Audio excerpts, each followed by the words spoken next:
show the throttle operating before doing anything to it.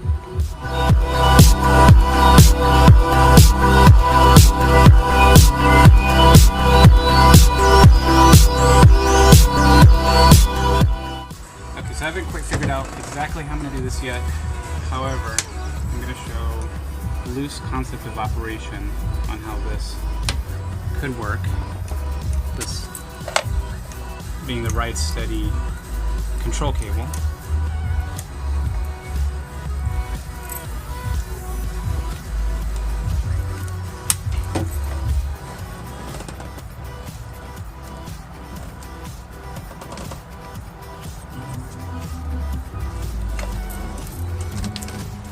Here's the control cable.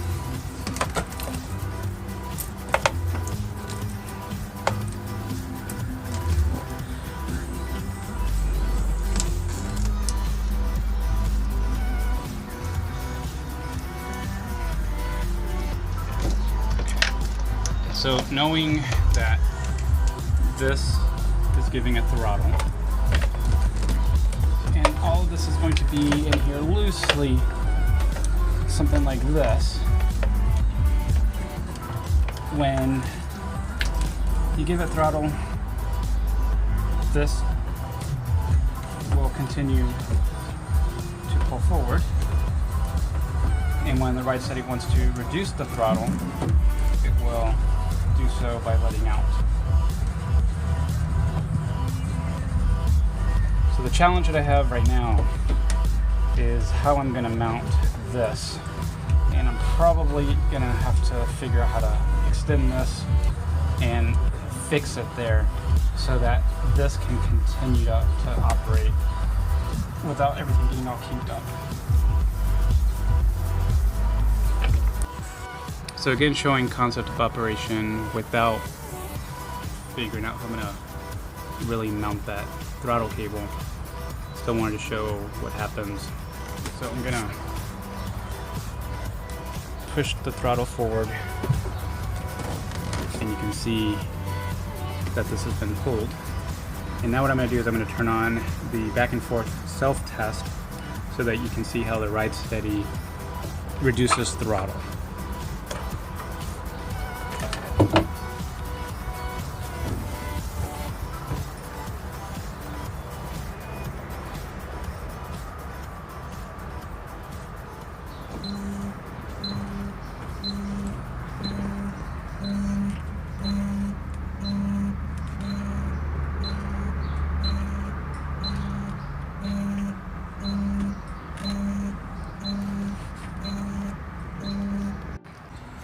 So one of the things I'm trying here is having this,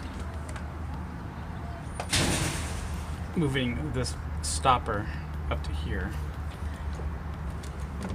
and it seems to help this stuff line up pretty well, with one big catch, and that is that this is basically preventing the throttle from going down very far. So my theory is if I were to trim this plastic off, I wouldn't have to do any more extension or anything, and that would allow this to go even further to get the throttle where I'd want it to be. So next up is see if I can cut some of this plastic off. Okay, so I couldn't bring myself to trimming off that plastic, so what I ended up doing instead was I took a sturdy piece of metal, which is actually from a hanging file cabinet, and this is what I was able to invent.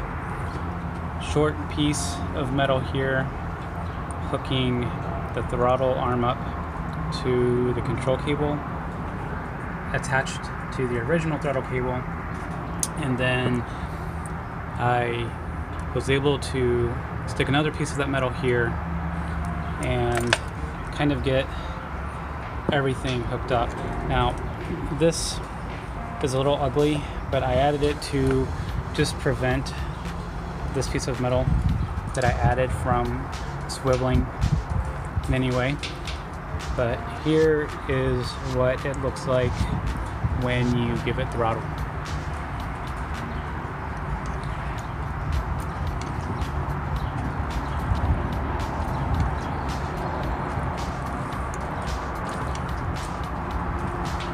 So not bad, and I like how this still becomes a nice stop.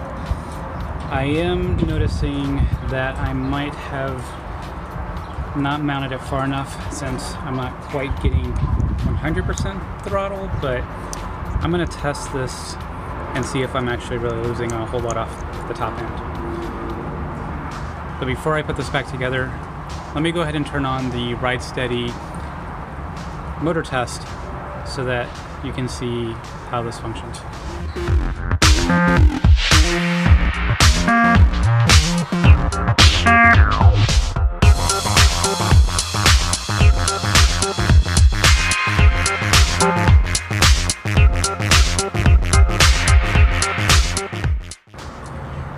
Thought I was done, but when I went to put this back into place, I ran into a new problem, and that is that all the stuff I fabricated is now hitting this engine lift eye. So since this whole unit is pretty much self-contained, I don't think there will be any kind of a problem with mounting this kind of at an angle, leaving all of this to come out upwards.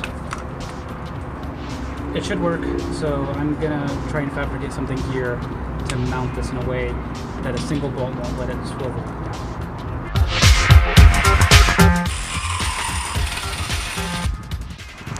Should be on the home stretch now. I was able to mount this at a little bit of a higher level so that I get clearance, and I did have to take some metal again and just kind of create a riser here to allow us to mount, but it's on here good and steady. And next clip is going to show the engine will actually be running. I'm going to run it at high idle and with the motor test on, so we should be able to see it reducing the throttle.